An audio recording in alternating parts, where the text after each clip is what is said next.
All right, so mono red Steam-Kin, Memekin, whatever you want to call it. The deck we've played a few times before in the past. It's kind of a combo burn deck of sorts. We've got Electrostatic Field and Guttersnipe to deal lots of damage while we kind of cycle through our deck with Crash Throughs and Warlord's Furies. We also have a few copies of Arclight Phoenix here at the top end. And then today, for the first time, we're trying out copies of Flame of Keld. In the past, where is it? We've played Risk Factor in this slot, and Risk Factor's always been a little bit clunky, so I'm interested to see how this card feels. It can generate some card advantage for us, and the last line of text here, Chapter 3, is like kind of absurd with both Electrostatic Field and Guttersnipe, so let's pop on into a queue here and see how it goes. What's going on, Nico? Howdy, howdy. Good afternoon, wherever you're at.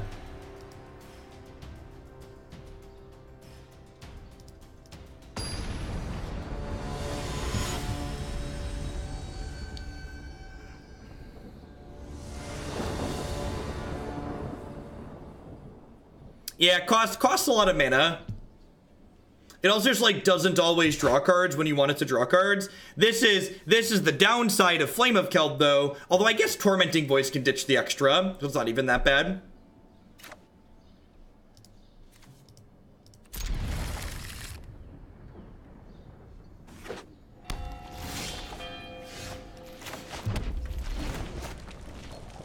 So we'll get 2 Electrostatic Field on 2 here.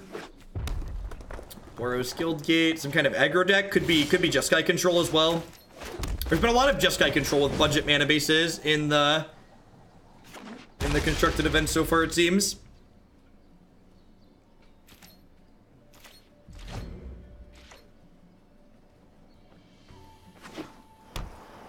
What tier sub did you have, Thread Menace?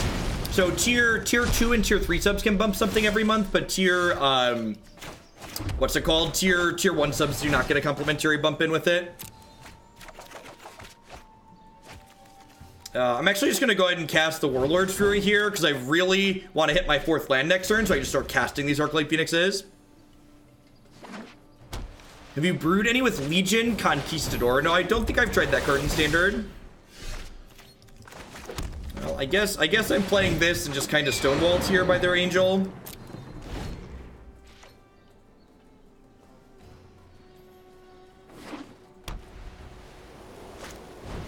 We'll have our Lava Coils out of the sideboard that can help a little bit, hopefully.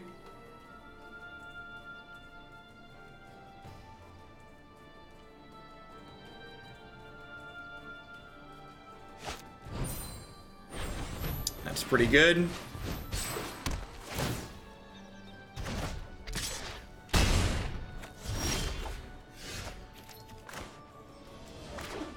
I think I just want to do this.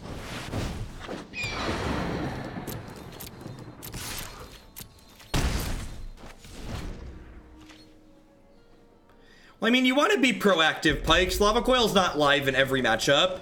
It's very good in a lot of places, but I don't think having it guaranteed in your main is necessary. Maybe I'm supposed to leave this back to block here, so I could block plus shock.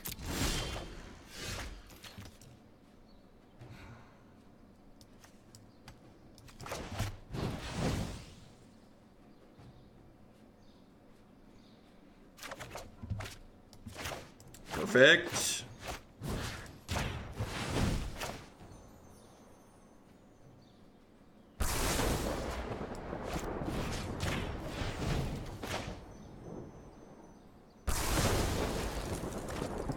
So this loses me my Crash Through, which feels a little bit bad, but it's gonna let me draw 2 cards next turn and then get the 3rd chapter off shortly after that, hopefully. Depends on what their leftovers are here. They could have something like Seal Away or Settle the Wreckage. Lightning Strike, sure.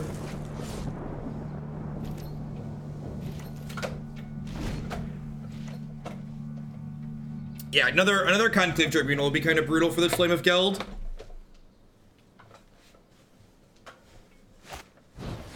Yeah. Rajasthan Stone Cold nothing at this point. I guess they're just on Knight of Grace, so like they don't have a ton going on here, but still definitely could be better for us. I guess that's like one less Conclave Tribunal that's not eating a Phoenix then. That's unfortunate. Oh.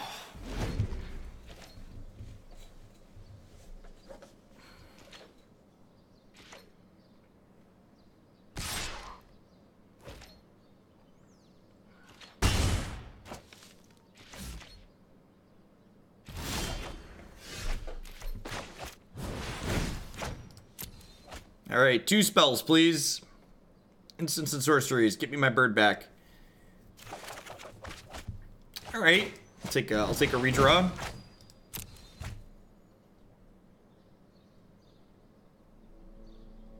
Shock or lightning strike. Perfect. Alright.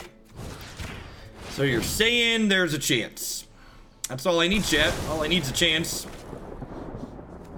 Am I through all my copies of Tormenting Voice? 1, 2, 3. So there's still 1 Tormenting Voice left in my deck, so I'm gonna go ahead and hold on to this mountain for now. Caca!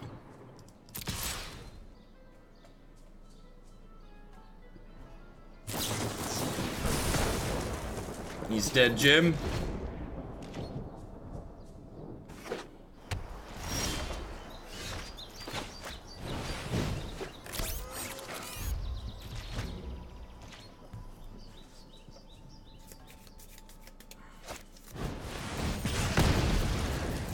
Or Steam-Kin.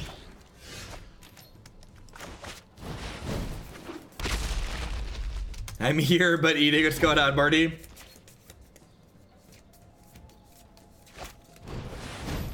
Maybe I'm supposed to hold the field just so I can guarantee get a trigger out of it.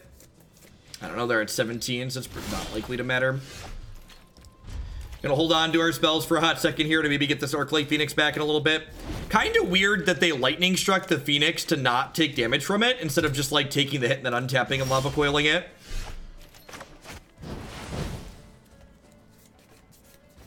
I'm gonna continue holding 1 land in my hand, but I'm not gonna hold 2. I'm actually holding 5 lands in my real hands at the moment. Aren't they pretty? I think they're pretty.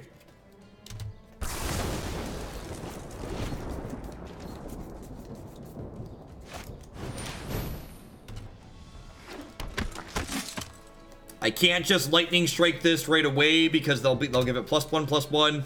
So hopefully they don't have an 8th land and they'll be able to lightning strike it in response to its trigger next turn.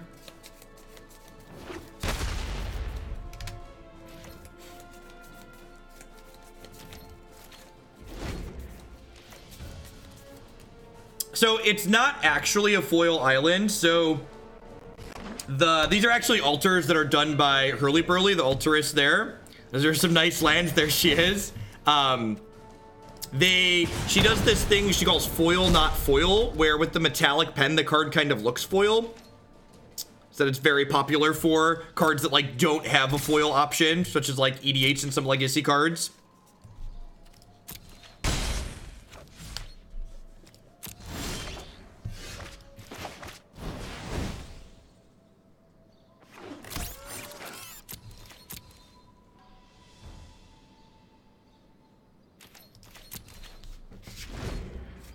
They've got 8 mana now, which means if they go to pump the Boros Challenger here, and I strike it in response, they can pump it again, so that's not very good for me.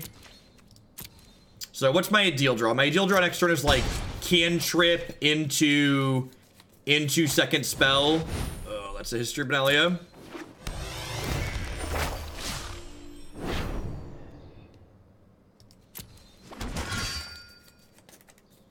I generally attempt to not swear while I stream, although sometimes I fail at that, but generally speaking, I do not swear while I stream. I don't really aggressively time people out in chat for swearing, though. Maybe I should. Yeah, I guess I could block then strike, but like the what's it called kind of locks it up anyways. The History of Benalia is definitely a Lava Coil matchup. What do I want to cut here?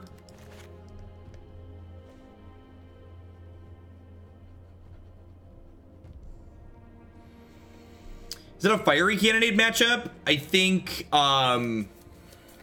they have History of Benalia and they have the 2 mana 2/2 Knight, so Cannonade's probably worth playing. Lightning Strikes probably are a little clunky.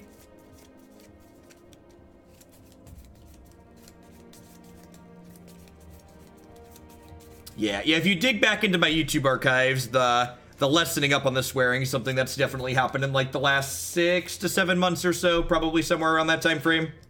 A lot of the older videos have a lot of heavier swearing in them.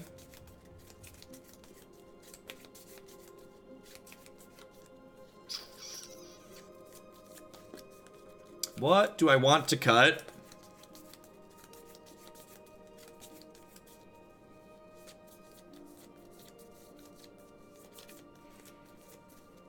Maybe if I'm bringing in Cannonade, I want to cut Guttersnipe. Guttersnipe also dies to Lightning Strike, which is less than ideal. It's a Fight with Fire matchup for killing their angels as well. They probably have Lyra, right? Let's give this a try, see how it goes.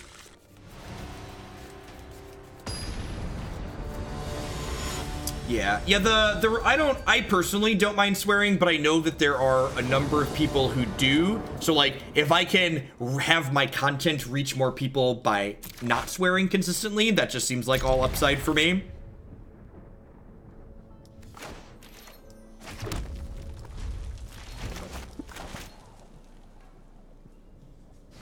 Not really, I mean, they flooded out a little bit too. Their start was good, but like, they also ended up flooding a touch. I'm not sure if I want to lead on this or this. Maybe I'm supposed to lead on Steam-Kin here. Oh, if they have Lava Coil, I'd rather the field die than my Steam-Kin. Perfect. Do that. The downside here is I don't get to attack with the Steam-Kin here, which feels a little bit bad.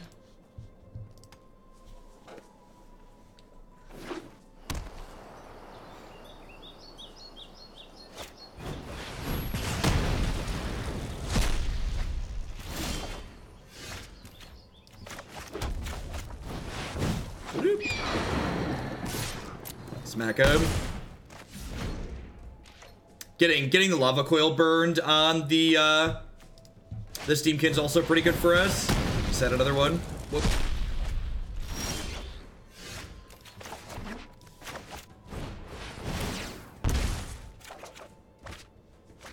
Awkward.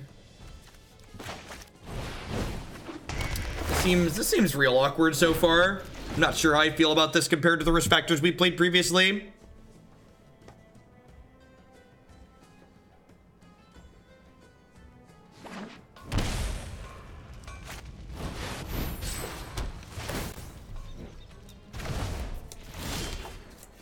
Yeah, that feels really rancid. Woof. Like if these Flame of Kelds had been risk factors, we'd probably win this game, right?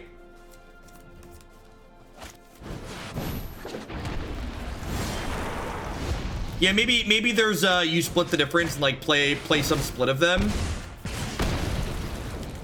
I could see that being correct, because like Flame of Keld is definitely a card that's like really bad in multiples, right?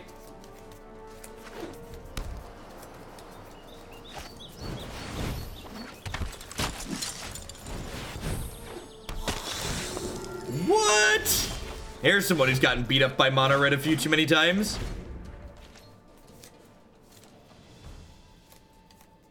Light up the stage. Yeah, it's gonna be really good, Marty. That one sounds excellent.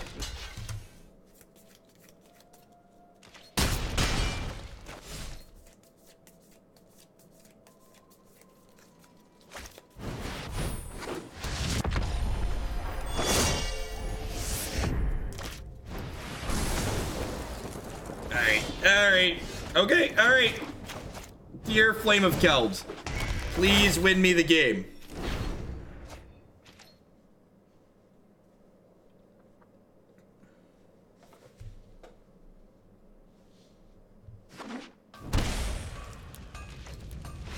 I'm conceding because they can activate Resplendent Angel. Thoughts on Absorb and Standard? I think if you can cast it, Absorb's probably easily the best 3-mana counterspell you can play. The Rakdos waiting room.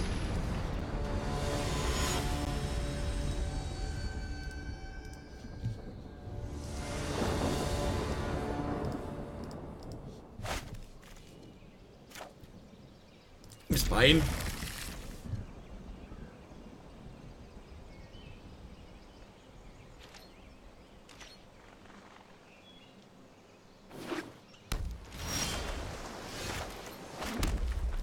Well, this deck doesn't want to play Experimental Frenzy. Playing Experimental Frenzy in your deck full of cards that draw cards is exceptionally bad. So previously we played Risk Factor in that slot.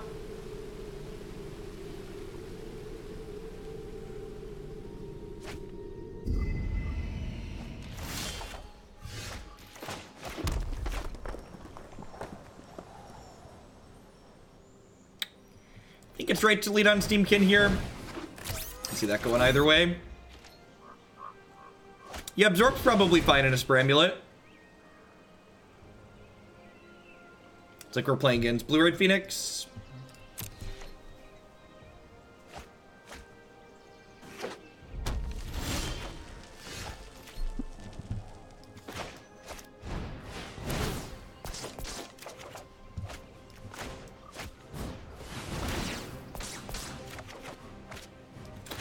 I was hoping to hit the land on the first draw there, or our draw step, but hitting on the second's better than missing for sure.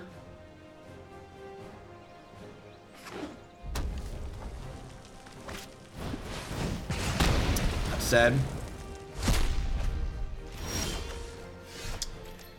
I think I do this, ditch this, try and hit a land drop here. Am I about to get Spell Pierce? That would be vomit-inducing. To bump your current subscription to a higher tier, you have to click on the subscribe button on the desktop web browser, and you should have options to both increase your sub tier and gift subs on the channel.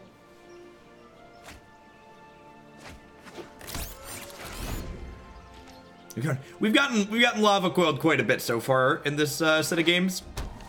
Oh, they're Jeskai. Interesting. But still Drakes. Okay. It's the second Flame of Keld. I don't know that, like, 2 risk factors would be particularly good here either, but, like, the second Flame of Keld is definitely super rancid.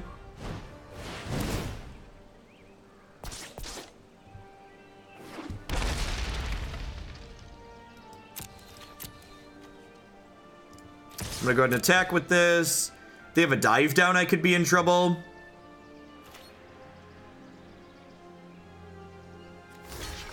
Because if they have a dive down, they can make this a 6/7 and then eat my thing.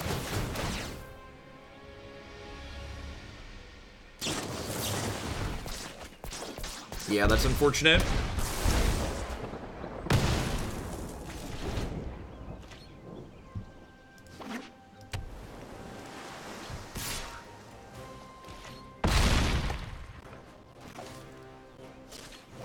While we still get through the charity thing, I'll upgrade my badge and bump Kiki Court a bit. Thank you, Alex. I appreciate the support. Super dead. So, I can float mana before it dies, but in Magic, your mana pool empties when you change phases, so that mana wouldn't come with me from the combat step to my main phase.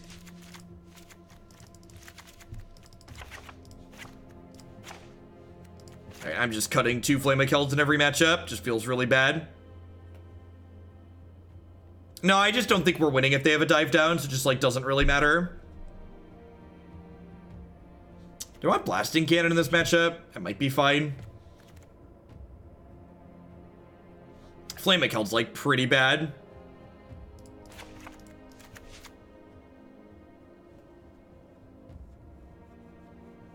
Nib Mizzet is good against a lot of decks at the moment, specifically Boros and Mono Red. So the Nib Mizzet decks are actually pretty bad against Boros aggro.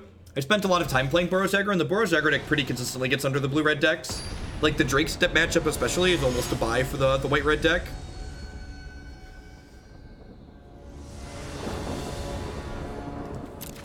So again, we are playing in one of the events, so our deck is locked in, so I cannot make changes to my main deck or my sideboard here until we either drop from the event or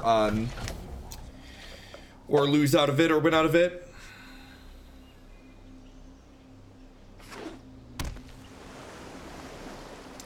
Nice. Yeah, the amulet deck's really good. Would I ever feasibly do a PhD? Yeah, maybe. It's something I've thought about doing. It just takes a long time. So like maybe if being a meme pays well for a few years when I get done with this whole Twitch thing. There's actually one of the schools in Champaign offers a PhD in mathematics. I like going to school, so that might be fun at some point.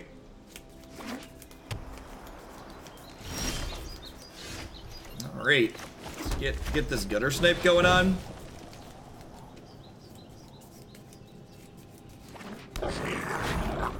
Welcome to the Guttersnipe, baby. Probably a good chance the snipe dies next turn. I finished 11th in the streamer 10K. Not any mention of something like that happening again in the future.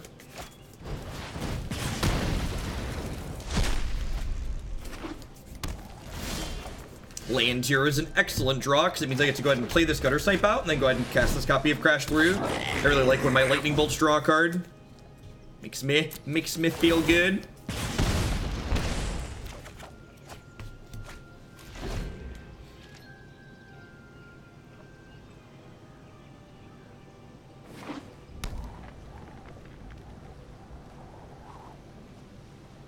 Fool for dollars. Yeah, we're definitely something. What is the prize structure in the streamer thing? Cash went down to top 16, so I got 250 bucks for finishing 11th.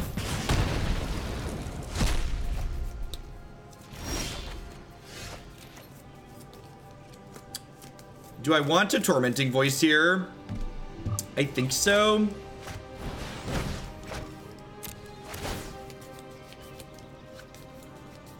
If they get negated, I feel real bad though.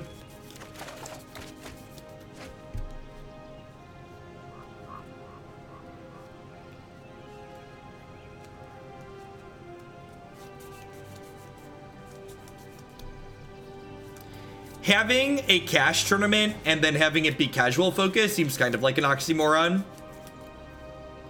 It's like putting a bunch of money on the line makes it like the inverse. Yeah, this feels like Seal Away, right? Is it crazy to just like play Electrostatic Field and pass? I think that's what I'm gonna do. I think I'm gonna play this and pass.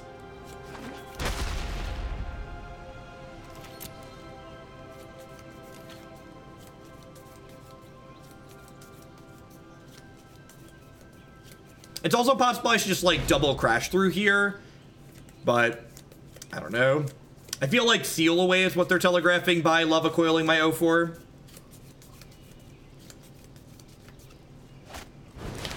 I didn't attack with the Guttersnipe because I'm playing around the card Seal Away, which only gets rid of tapped creatures. Alright, so do I use this opportunity to stick Blasting Cannon? Probably not. I'm probably just supposed to like deal 9 here. For those not familiar, Seal Away is an enchantment that only exiles tapped creatures.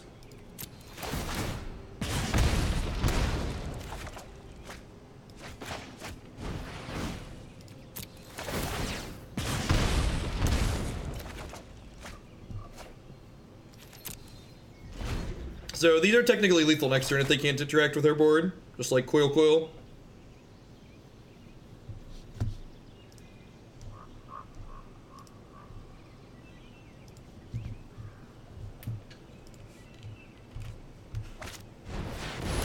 Woof.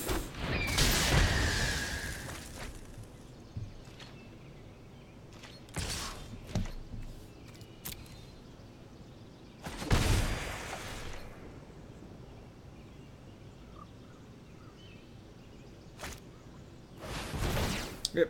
So I think I just take this opportunity to take the Murmuring Mystic off the table.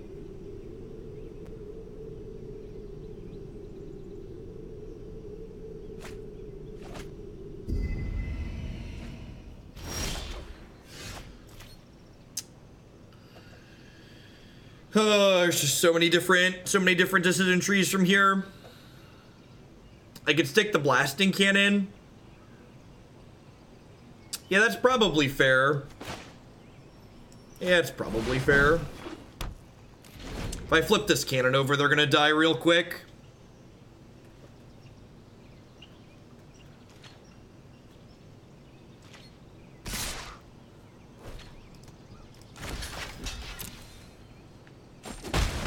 This attack might be bad because it lets them kill my Electrostatic Field with another Clarion.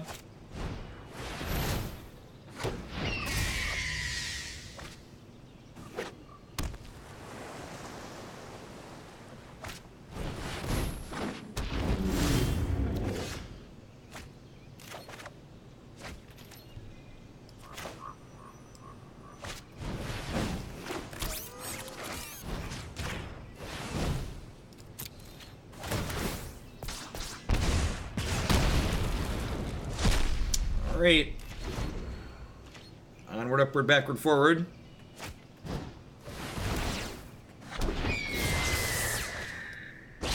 Their build's really neat. I like Jeskai Drakes a lot.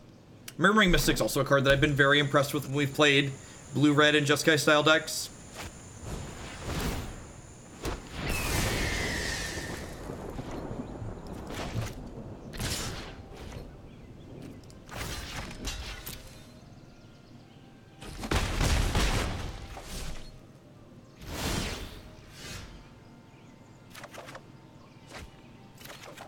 It's a good hit.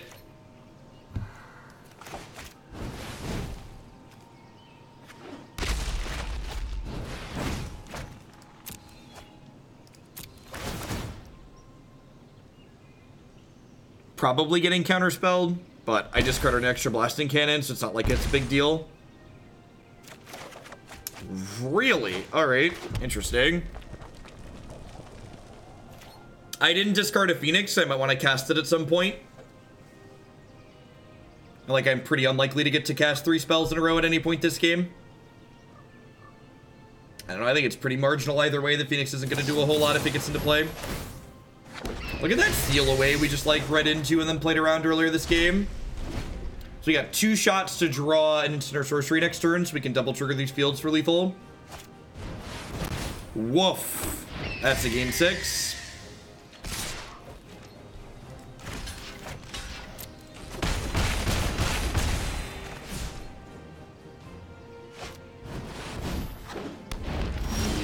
Activate Clarion secret mode.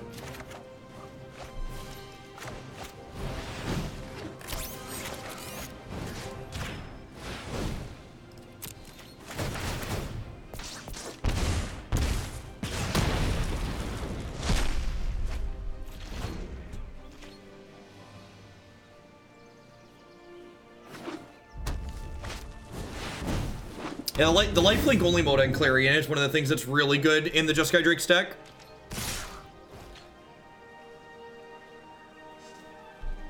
Texas Sniper, please submit all deck submissions through the deck submission queue on the website there. It just helps me stay organized.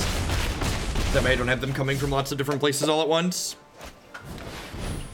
Alright, let's get a couple of real good ones here.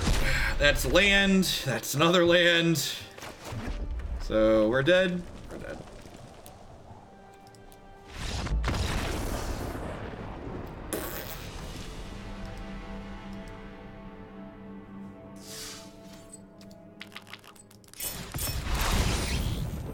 Yay, a mythic. Yeah, that felt really bad. The Flame of Keld were pretty exceptionally poor there. I think those are not something that I'd be super interested in playing again. They were just super clunky. And like we lost to both those matches there, right? But I think we definitely would have won the first match if like the Flame of Keld would have been just risk factors from before. And I think Marty's super right that the light up the stage or whatever that exile 2 cards draw is exile 2 cards and draw are gonna be really good in that slot. And I think like normally I'd make some changes and like run it back and like make some changes, but like with there being such a good strict upgrade for this deck coming in the next set, I don't really want to spend time playing a deck list now that like I know is just gonna be much better once the next set releases. So I think I'm gonna go ahead and call it a day for today. I've been going for a little over 7 hours. I'll be back tomorrow. I'll be kicking off about 9 a.m. Central Standard Time again. I'll be doing 2 Modern Leagues in the morning to start. I'll be doing 4 or 5 Magic Arena decks on Standard afterwards. I'm going to be doing 5 days a week 1 or 2 Modern Leagues in the morning, and then all Magic Arena with Standard in the afternoon. Thanks for the support, everyone. I do appreciate that, and I will catch all of you around very soon. Remember, if you want to watch more of my stuff, you can head on over to my website or my YouTube channel, jeffhoagland.com, or youtube.com/Jeff Hoagland to find more of my stuff there. If you prefer to stay watching on Twitch, I'm going to go ahead and find someone to host here really quick. So thanks for hanging out, folks, and hope you have a good one.